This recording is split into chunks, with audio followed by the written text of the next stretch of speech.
بسم الله الرحمن الرحيم. الحمد لله رب العالمين، والصلاة والسلام على رسول الله صلى الله عليه وسلم وعلى آله وأصحابه ومن والاه ومن اقتدى أثرهم إلى يوم الدين. ثم أما بعد. الحمد لله تبزأ الله سبحانه وتعالى يو الله جل وعلا جاتكم يوم تشاري أبد وبلم tumwebaza byonna byazze nga tuwa mu byengera bye tutasobola kubeera nga tumalayo. Wa in ta'uddu ni'matallahi la tuhsuha, bw'otandika okubala ebyengera Allah subhanahu wa ta'ala byazze nga atuwa tetusobola kubeera nga tubimalayo. Tumusaba Allah ow'ekitiibwa abeere nga atukuumira ku Busiraamu okutuusiza ddala olunaku lwagenda okubeera nga atujjulula. Tusaba Allah subhanahu wa ta'ala ayongera okusaasira ebyengera n'emirembe ku mbaka Muhammadin sallallahu alayhi wasallam olw'omulimu omunene gwe yakola Obusiraamu buno okubeera nga bututuukako. Tusaba Allah omulungi abeere nga ayongera okumusaako okusaasira ebyengera n'emirembe ne ku bantu b'omu nnyumba ye n'abaamugoberera bonna okutuusiza ddala olunaku lw'enkomerero. Allahumma amin. Tusaba Allah subhanahu wa ta'ala tusonyiwe byonna bye tumusobya nga tugenderedde ne bye tumusobya nga tutugenderedde. Innahu waliyu dhalika walqadiru alayhi. Allahumma amin. Naam, olunaku olwaleero insha Allahu ta'ala tugenda kubeera nga twejjukanyaayo ebigambo by'omusajja omu mu basajja abalongoofu abaatukulembera, abasajja abaali bafumintiriza ennyo ku ddiini yaabwe, abasajja abalwanirira eddiini yaabwe babeera nga batuwa ebigambo oba oliawo nga naffe bwe tubeera nga tubyekutteko oba nga tubiwuliriza tusobola okubeera nga tubijjamu ekyokuyiga, kubanga Allah subhanahu wa ta'ala ayina abaddu be yateeka mu nsi muno naddala ku mirembe egyasooka nga Allah yabateekawo nga mbutuufu be baali basaanidde okubeerawo okunyweza eddiini ya Allah subhanahu wa ta'ala. Nabeera nga Allah yabakozesa n'aboogeza ebigambo ebyali eby'obuvunaanyizibwa oba oliawo ffe abazze oluvannyuma bye tusobola okubeera nga twegasa nabo ne tusobola okuba nga tufaanaganako nga bo biidhnillahi subhanahu wa ta'ala. Olunaku olwaleero tugenda kubeera nga tulaba ebigambo bya omusajja salafu salih ayitibwa Antara az-Zahra. Mujja kunsonyiwa ddoboozi simanyi baliwulikka bulungi naye tulinamu engeri ya senyiga naye insha Allah tujja genda mu maaso mpola mpola. Ebigambo ebyo byali bya Antara az-Zahra. Omusajja oyo yali salafu salih nga mulongoofu, yannyonnyola ensonga 10 ng'omuntu oba oliawo waba azeekutteko agenda kuba nga afuna obulamu obulungi ku dduniya kuno ne ku akhira abeere nga afuna obulamu obulungi. Yannyonnyola ensonga 10, ye bwe yatuulaawo n'afumintiriza ku nsonga 10 n'alaba nga omuntu mu butuufu waba nga azeekutteko edduniya ejja kuba nga emwanguyira ne akhira ejja kubeera nga emwanguyira, kubanga ffenna kyekiruubirirwa kyaffe.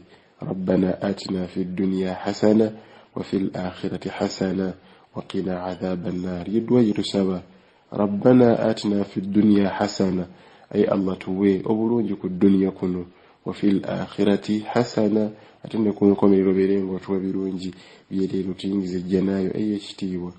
Kati Antara az-Zahra omusajja ono ye yatuula wansi n'alaba nga omuntu wabanga yeekutte ku nsonga zino 10 oba oliawo obulamu bwe ku dduniya kuno bujja mumwanguyira abeere mu mbeera esinga okubeera nga emusanyusa, mu mbeera ey'okusinza Allah we ne mu mbeera ey'amaisha ey'okuwangaala mu mbeera zaffe zonna nga tuzimanyi, ate ne ku akhira abeere ng'osangayo birungi byereere. Tuyinza obutazimalaayo insha Allahu ta'ala, tujja kulabako ezimu ate we tunaba tuzzeemu ate tulabe n'ensonga endala biidhnillahi subhanahu wa ta'ala, kubanga tugambye ghaaya kyekigendererwa kya buli muntu yenna ku dduniya kuno. Naam, ensonga esooka gye yaleeta omusajja ono ayitibwa Antara az-Zahra agamba nti qiyamul layli okubeera ng'omuntu oyimukako ekiro n'obeera ng'osaala mu matumbi budde watastaghfirillaha n'obeera ng'oleeta istighfar. Omuntu okubeera ng'oyimirira ekiro mu matumbi budde saawa 9 gwa kiro saawa 10 ng'abantu bonna hum naimun, abantu bonna nga beebase nga Allah subhanahu wa ta'ala se ku luggulu erisooka gwe n'oyimuka ekiro n'obeera nga oleeta istighfar osaba Allah subhanahu wa ta'ala okubeera nga akusonyiwa ng'oleeta ebigambo ebyenjawulo istighfar ez'enjawulo nga astaghfirullah wa atubu ilayhi astaghfirullah alladhi la ilaha illa huwa alhayyul qayyum wa atubu ilayhi astaghfirullah n'obeera ng'oyitiriza nnyo istighfar ku lulimi lwo. Allah subhanahu wa ta'ala ajja kubeera nga akulongooseza awalan eddunya wano, Allah ajja kubeera nga akulongooseza ate ne ku akhira Allah subhanahu wa ta'ala abeere nga akulongooseza. Ebbanga ly'omala nga ozuukuka mu matumbi budde n'oleeta istighfar ez'enjawulo. Ebintu bitutera okusiŋŋaana ku dunya kuno, obuzibu bwetutera okusiŋŋaana, olina omulaba nga mwavu, olina omulaba nga embeera emirimu gyesiba, olina omulaba nga awangala mu mbeera etategeerekeka liqillatil istighfar, olw'obutono bwa istighfar zaffe. Istighfar zirina okuyita ku nnimi zaffe ebiseera byonna, okusingira ddala obudde obwo obw'amatumbi budde nga Allah subhanahu wa ta'ala ali ku sama ad-dunya, ali ku ggulu erisooka. Wabitegeereka bulungi nga Allah jalla wa ala ali ku ggulu erisooka n'aleeta istighfar zo. Bukya bw'onaabeera wano ku dunya n'obeera ng'oteredde bulungi ne ku akhira ng'oteredde ng'olese istighfar. Allah subhanahu wa ta'ala agamba mu surati Nuhun alayhi salam ng'agamba abantu b'ekibiina kye, faqultu astaghfiru rabbakum innahu kana ghaffara, faqultu astaghfiru rabbakum innahu kana ghaffara. Yagamba abantu b'ekibiina kye nti abange musabe nnyo Allah basonyiwe, muyitirize nnyo istighfar ku nnimi zammwe, kubanga munaabeera nga mukikoze innahu kana ghaffara, Allah ajja kubeera nga basonyiwa amazambi gammwe ge mwakulembeza okubeera nga mukola. Allah bw'akusonyiwa amazambi go, ekiddirira ki yawma alqiyama dukhuluka aljanna, kuyingira jjana ya wakitiibwa Allah subhanahu wa ta'ala, kuyingira jjana ya Allah jalla wa ala, anti tolina musango. Kati istighfar weziyitira ku lulimi lwo oteekeddwa okubeera nga Allah subhanahu wa ta'ala ajja kubeera nga akusonyiwa amazambi go. Akhiru mataaf yawma alqiyama eyo bomaze okubeera ng'otereezaayo birungi byereere. Agamba istaghfiru rabbakum innahu kana ghaffara yursilis samaa alaykum midrara. Ensonga ey'okubiri omuntu ayitiriza istighfar ennyingi ku lulimi lwe, nazuukuka ekiro n'awanjagira Allah n'amwenonyeza, n'ayita istighfar empitirivu ku lulimi lwe. Allah ga mu Qur'an surati Nuh yursilis samaa alaykum midrara. Allah jalla wa ala agenda kubeera nga abasize enkuba ey'omuddiringanwa ate ng'enkuba eyo ng'erimu baraka. Yani eriyo enkuba esobola okujja nga ya muddiringanwa nga terimu baraka, ng'egenda kutwala birime by'abantu, ng'egenda kuleeta mataba kutwala nnyumba z'abantu, kubeera ng'eyonoona society. Naye enkuba Allah gy'agamba ejja eri abantu abayitiriza istighfar yursilis samaa alaykum midrara, Allah abasize enkuba ng'erimu baraka. Mu hadithi ezimu Nabi Muhammad sallallahu alayhi wasallam yagamba nti tekiri nti enkola ya Allah subhanahu wa ta'ala okubeera nga atonyesa enkuba agitonyesa la, wabula enkuba esinga okubeera ennungi yeeyo Allah gy'atonyesezza ng'erimu baraka. Eriyo enkuba etonnya nga kibonerezo, n'olw'ensonga eyo abaleeta istighfar Allah abatonyeseza enkuba ng'erimu baraka. Yursilis samaa alaykum midrara. Ndowooza olaba eddunya bwetandika okubeera ng'etereera etya na istighfar. Obulamu bwaffe bwonna nkuba eyo yetonnya ku ttaka, ettaka ne livaamu ebyokulya bye tugenda okubeera nga tulya. Allah aga mu Qur'an yursilis samaa alaykum midrara wa yumdidukum bi amwalin. Allah agenda kubanga abagonnomolako ensimbi, Allah berenga abagonnomalako ensimbi bani abayitiriza istighfar ku nnimi zaabwe. Yurisilis samaa alaykum midrara wa yumdidukum bi amwalin wa banina. Allah bawe n'abaana abalongoofu, agenda kuwa emaali, agenda kuwa abaana nga balongoofu. Wa yaj'al lakum jannatin wa yaj'al lakum anhara. Allah berenga abawa amalimiro gammwe gaberenga bimusimba bikomawo bidda ataberenga bitekamu n'amazzi agagenda okubeeranga gabifukirira. Ebyo byonna bibala biva mu ki istighfar, okusingira ddala ng'ozireese ekiseera ekyekiro. Kati Antara Zahra uyatuula wansi n'alaba nti omuntu wayitiriza istighfar abiseera byonna, okusingira ddala mu budde obw'amatumbi budde, Allah ngasse ku ggulu erisooka butuufu edduniya ebigenda kumulongookera ne akhira emulongookere.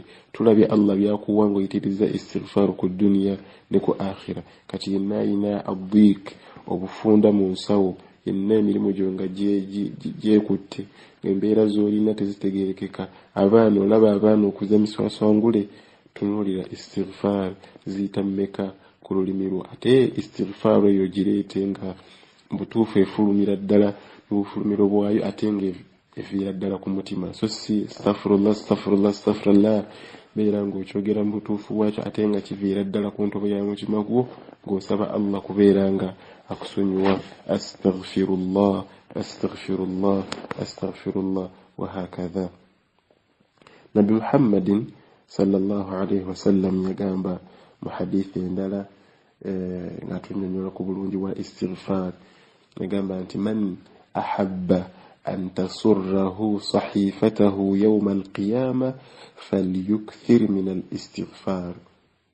من أحب وينا ولدانغا يغومبا أن تسره صحيفته يوم القيامة kitabo kye okubeera nga kigenda musanyusa ku lunaku lw'enkomerero, falyukthir min al-istighfar, ayitiriza okuyisa istighfar ku lulimi lwe, zibeere nga ziyitako.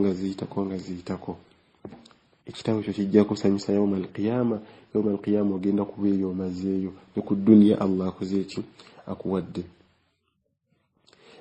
Hadithi endala Nabi Muhammad sallallahu alayhi wasallam yagamba tuuba liman wujida fi sahifatihi istighfaran kathira.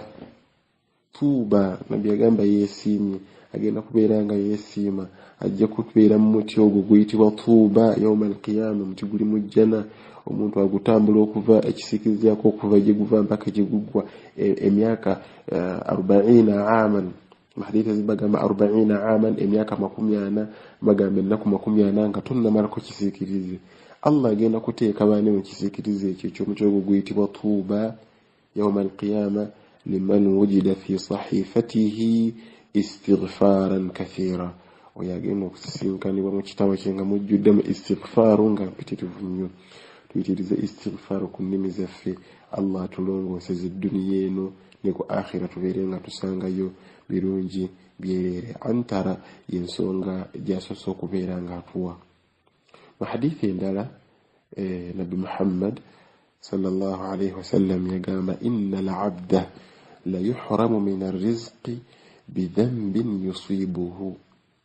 Omuddu Allah asobola okukumma rizqi gye yandibadde akuwa. Olunaku wandibadde ofuna obukadde 2, Allah n'akugera n'ofuna emitwalo 2. Lwaki? Bidhanbin yusibuhu, olw'ezzambi oyinza okubeera ng'okola. Olw'ezzambi oyinza okuba ng'okola akazambi ng'olabanga akatini, naye nga Allah akayisizaako okukumma rizqi gye yandibadde akuwa. Wandibadde ofuna omulimu omulungi, naye olw'okuba okyalina akazambi akatini ak'okugaana okwebikkirira, okyalina akazambi akatono ako k'okola ak'okugeyageya abantu, okyalina akazambi k'okola ak'okulimba, Allah n'akummira rizqi. Yandibadde akuwa omulimu ogw'obuvunaanyizibwa n'osigala mu mulimu ogw'obunyoomuufu olw'okuba olina ky'okola. Nabi Muhammad hadithi yatugamba nti inna al-abda la yuhramu min ar-rizqi bidhanbin yusibuhu. N'olw'ensonga eyo kati amazambi ago ge tukola ganaavaawo gatya? Kubeera nga tuyitiriza al-istighfar, kubeera nga tuyitiriza istighfar nga nnyingi ku nnimi zaffe. Wabitegeeka bulungi. Antara az-Zahra eyo y'emu ku nsonga gye yakoze eki gyatuwadde. Ensonga ey'okubiri, omuntu gyayinza okubeera ng'akola nemuviirako okubeera ng'alongoosa ku dduniya kuno, dduniya nemwanguyira, ne akhira nebeera nga nayo emwanguyira, okubeera nga abeera nekibayita alkhalwatu wattafakkuru fi makhluqati llahi subhanahu wa ta'ala. Omuntu okubeera nga afunako akadde neyeeyawula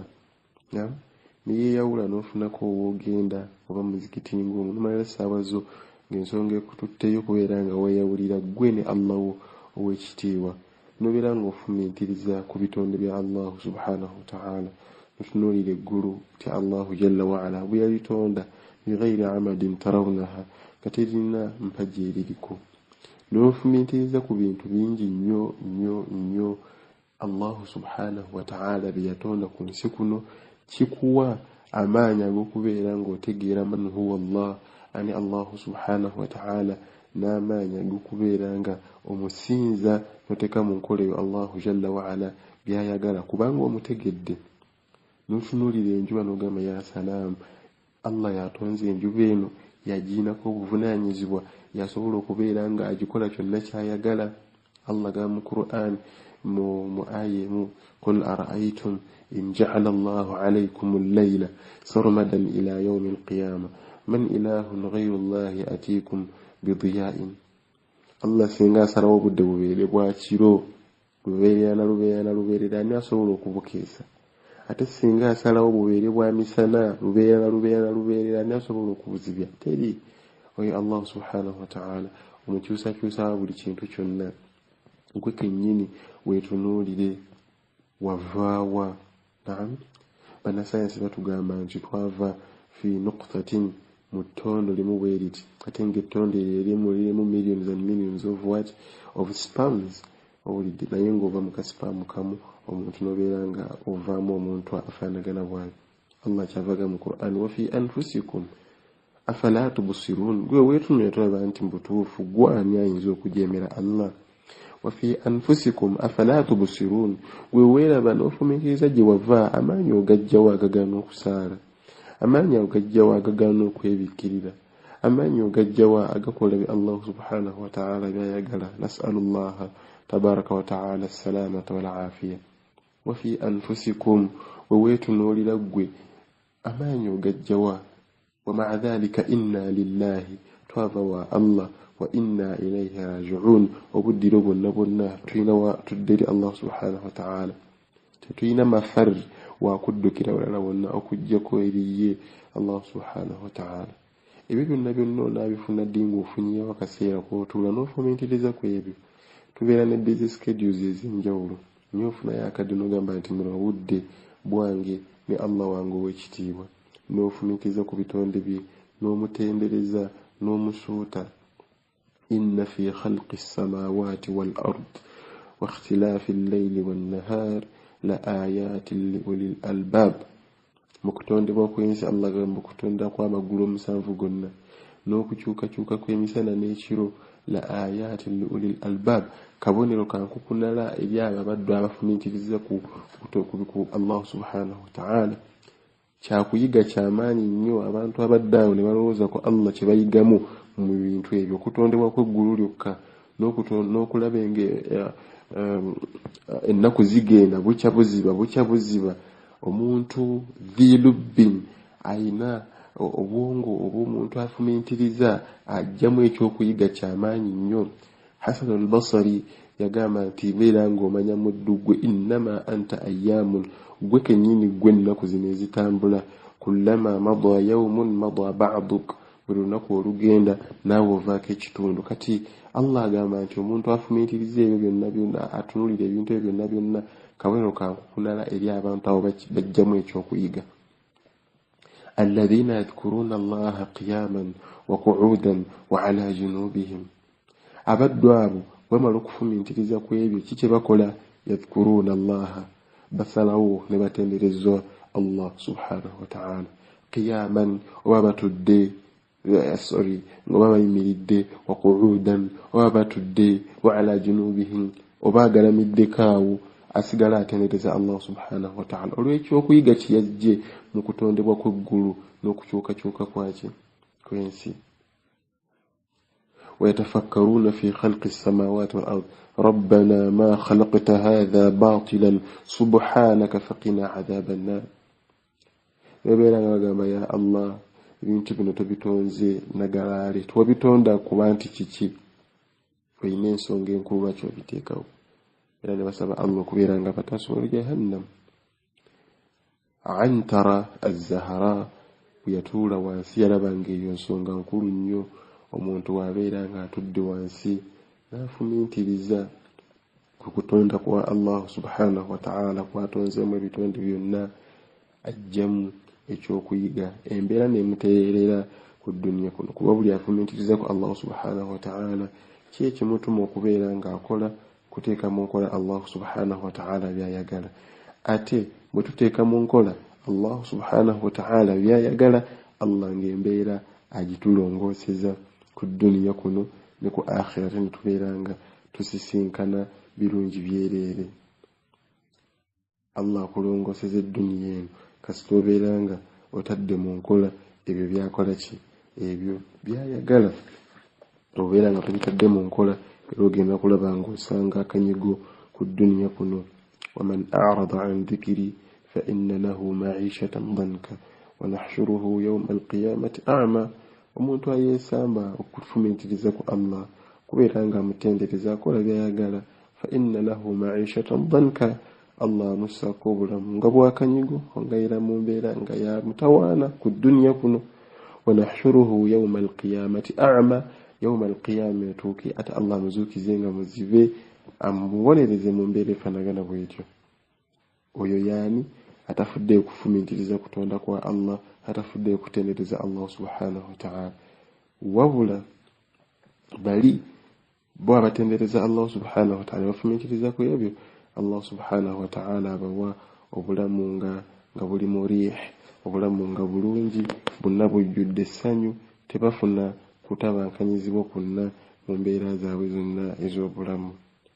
Oba bitegereka bulungi bannange. N'olw'ensonga eyo omuntu yenna ayeewaayo n'abeera nga ateeka mu nkola ebyo Allah subhanahu wa ta'ala byayagala n'afumiitiriza ku kutondebwa kw'eggulu na buli bitonde byonna. Allah mu Qur'an wa kam min ayatin yamurruuna alayha. Obubonero bumeka bwe bayitako mu bintu bye twatonda naye omuntu n'atajjaamu kyakuyiga. N'olw'ensonga eyo bw'ojjamu ekyokuyiga n'otendereza Allah subhanahu wa ta'ala first of all Allah kuwa obulamu obulungi. Allah agamba mu Qur'an nti omuntu yenna akola emirimu emirungi n'atuukiriza Allah byayagala lanuhyiyannahu hayatan tayyiba Allah ajja kubeera nga amuwa obulamu obukyasinze okubeera nga bulungi obulamu obujja okubeera nga bumunyumira ku dunya kuno ate ne ku akhira obeera nga asangayo ebirungi byereere. Antara az-Zahra y'ensonga gyatuwadde eyokubiri. Weebuuze mbulamu bw'olinawo akaseera nga kakona Allah nga mulimu embi tewali wakusatu kumu okayina oba nedda oba tokayina kafikisinge ku timetable yo qabla an ya'tiya yawman olunaku terulaba kujja otandika okwejjusa ogambe nti laitani fa'altu kaza wa kaza. Ensonga eyokusatu Antara az-Zahra gyatuwa omuntu abanga agiye kutteko obaolyawo obulamu bumwanguyira ku dunya kuno ne ku akhira n'abeera nga asangayo bulungi bwereere. Agamba nti mujalasatu as-salihin abantu okubeera nga tuyitiriza okutuula n'abantu abalongoofu kubeera nga okuyitiriza okutuula n'abantu abalongoofu eyo nsonga nnene nnyo mu nsonga eziviirako omuntu okubeera nga agenda kwesiima ku dunya kuno ne ku akhira. Limaadha omuntu omulongoofu gw'otuula naye yagenda okubuulira nti eno okoze ensobi yagenda okubuulira nti kino okoze kikyamu kijja kuviirako obuzibu yawmal qiyama. Abantu abasinga tutunulira ennyo emikwano gyaffe gye tulina. Omukwano olaba nga gukujjeko Allah subhanahu wa ta'ala ogwo ng'oguleka ogukunyweza ku Allah subhanahu wa ta'ala gw'ogenda nagwo. Nabi Muhammad sallallahu alayhi wasallam yatukubira ekifaananyi eky'omukwano omulungi n'omukwano omubi. Mathalul jalisu su'i n'ekifaananyi ky'omukwano omulungi. Nagamba nti omuntu atuula n'omuntu aba akwana omukwano nga mulungi alinga kahamil al-misk, omuntu akutte akawoowo oba omuntu ayina akawoowo ng'akeesiize ng'omukwano mulungi. Kufaanana ng'omuntu akwanye omuntu ng'ayina akawoowo ka misk. Tomuviira kawo, either ovaawo ng'owunya akawoowo ke ako keyeekubye, oba n'ovaawo nga akakuwaddeko nawe n'ogenda nako. Naye ate ekifaananyi ky'oli omuntu omubi, Nabbi yagamba nti afaananako nga kanafiki al-kiis, omufuuyi w'omukyoto oba omwoki w'ebyuma. Bw'ovaawo nga tovuddewo na kikka kiva mu byuma ebyo byayokya, ovaawo ng'engoye zo azikwokereza. N'olw'ensonga eyo tunuulira omukwano gw'okola ki, gw'okwana. Nabi Muhammad sallallahu alayhi wasallam yagamba nti almar'u ala diini khalilihi, omuntu abeera ku ddiini ya mukwano gwe. Mukwano gwe abeera nga muntu wa kusaala jamaa, wa kugenda ku masjidi, muntu wa kusiiba nnaku za sunna, wa kukola mirimu mirungi, automatically naawe ogenda ku adoptinga embeera ze, okole nga bw'akola ki, nga bw'akola. Ate era bw'anaabeera nga muntu mukyamu wa kugenda mu mwanjinwa, muntu wa kugeya, muntu wa kukola biki, era ogenda kumaliriza ng'embeera zeezo z'okoze ki, zo adoptinze. Nabi Muhammad sallallahu alaihi wasallam kyava atugamba nti falyanzur almar'u man yukhalil, aw kama qala rasul sallallahu alaihi wasallam. Omuntu wandibadde nga weegendereza nnyo omuntu gw'okwana, weegendereze nnyo omukwano gw'okwana, ogutunuulire gukutwalawa. Nabi Muhammad sallallahu alaihi wasallam, Allah subhanahu wa ta'ala Nabi Muhammad atukubiriza okufuna emikwano emirungi gikubeerera mirungi ku dunya kuno ne ku akhira. Abantu mbeera nga mukolagana, muyambagana mu mbeera ez'enjawulo, kubanga ogamba nti nyamba muganda wange musiraamu, saate bali bo bayambagana mu kubeera nga bajeemera Allah subhanahu wa ta'ala n'okwetuusaako ebizibu eby'enjawulo. Allah subhanahu wa ta'ala atunyumiza mu Qur'an ekitiibwa nti yawma al-qiyama ejja kutuuka omuntu alume ennweze. Omuntu alume ennwe ng'alaba bamutwala mu muliro, akwate engalo ze zino zonna azipakire mu kamwa, azirume ng'alumirwa ate nga teziikuukeko. Wa yawma ya'uddu adh-dhalimu ala yadayhi yaqulu ya laytani ittakhadhtu ma'a ar-rasuli sabila. Ajja kukaaya n'agamba, ya Rabbi, singa kale nafuula enkola ya Nabi Muhammad sallallahu alaihi wasallam nga likuubula ennyina okwata. Ensonga ey'okubiri gy'ajja okulaajana, ajja gamba ya waylata laytani lam attakhidh fulanan khalila.